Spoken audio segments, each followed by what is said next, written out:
আপনাকে কয়েকটা আস্তে আস্তে উদাহরণ দিচ্ছি। বড় শিরিক কোনগুলা? ডাইরেক্ট রব যেটা দিতে পারে, আল্লাহ ছাড়া কেউ দিতে পারে না, এই রকম কিছু জিনিস আছে। উদাহরণস্বরূপ বলেন তো, সন্তান দেওয়ার মালিক কে?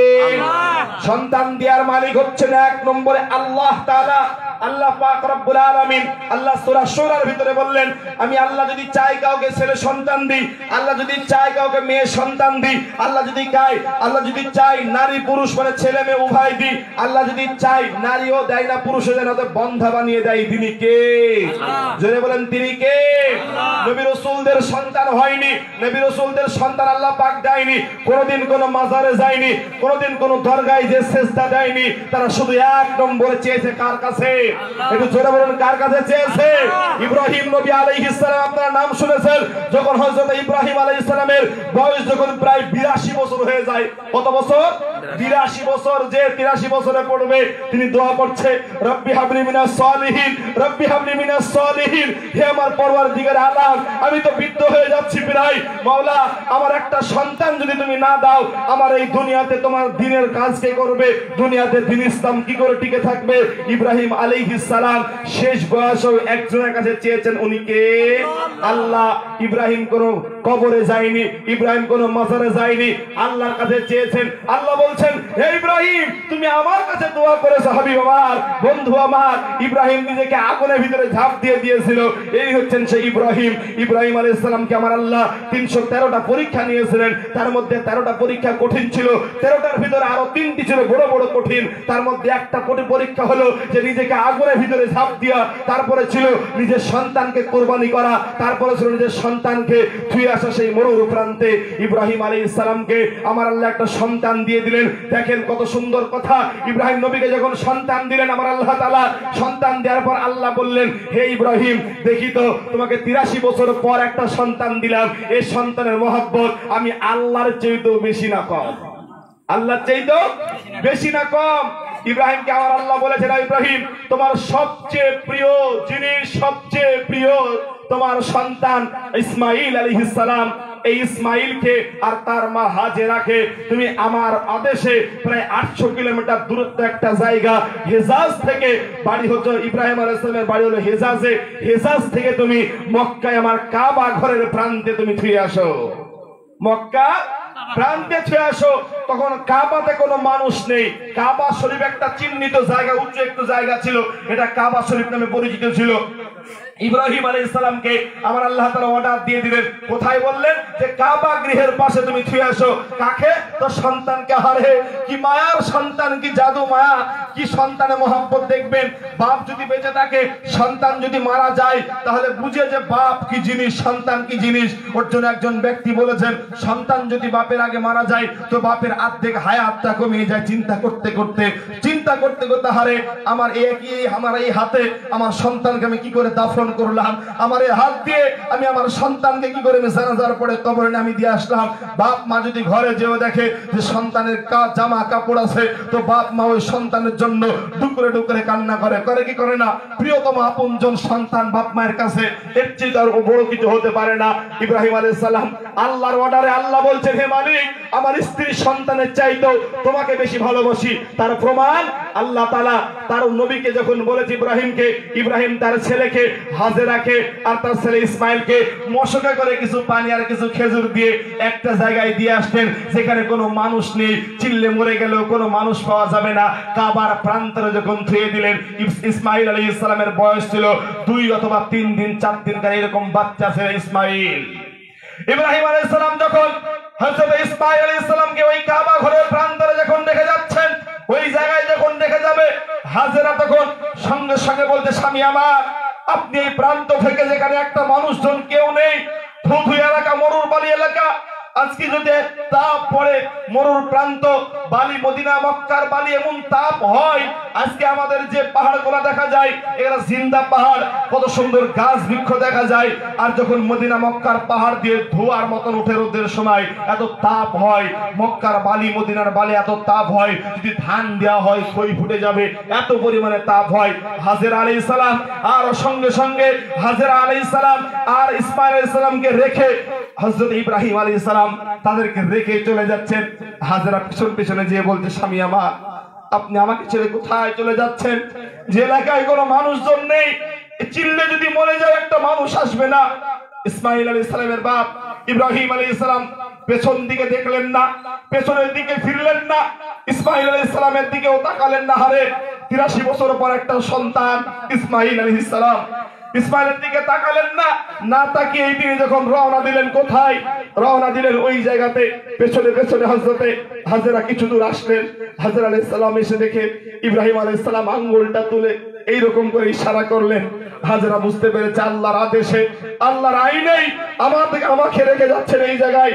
হযরত ইব্রাহিম আলাইহিস সালাম পাহাড় একটা রোধ হয়ে দুটো হাত তুলে দোয়া করে বলেন, হে আল্লাহ, আমার বংশের একটা প্রদীপ আমি তোমার হেফাজতে রেখে দিলাম। আল্লাহ, যে এলাকায় কোনো পানি নেই, যে এলাকায় কোনো খাবার নেই, রব এই এলাকা তুমি জনসমুদ্র বানিয়ে দিও।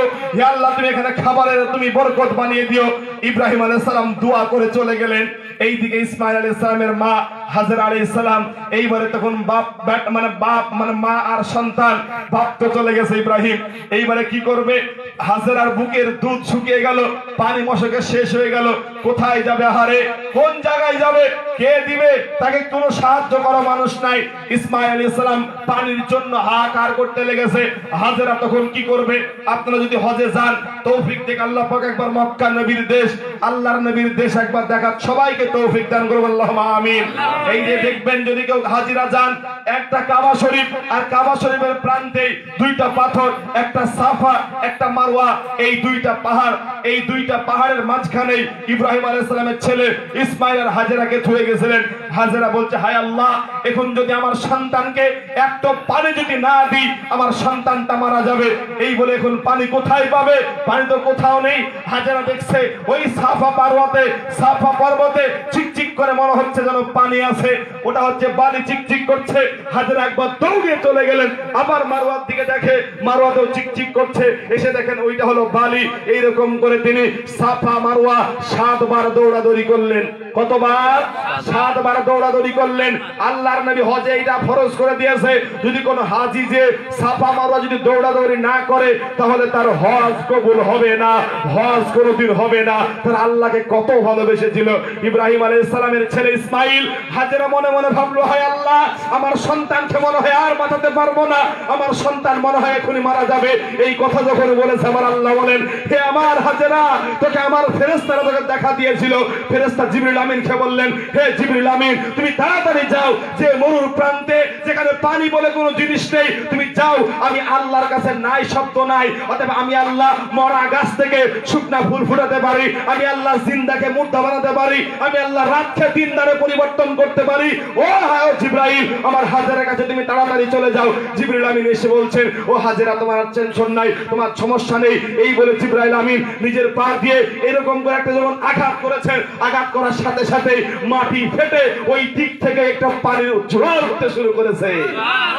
এইবারে হাজেরা এসে দেখছে যে চতুর্দিকে পানি থই থই থই থই করে।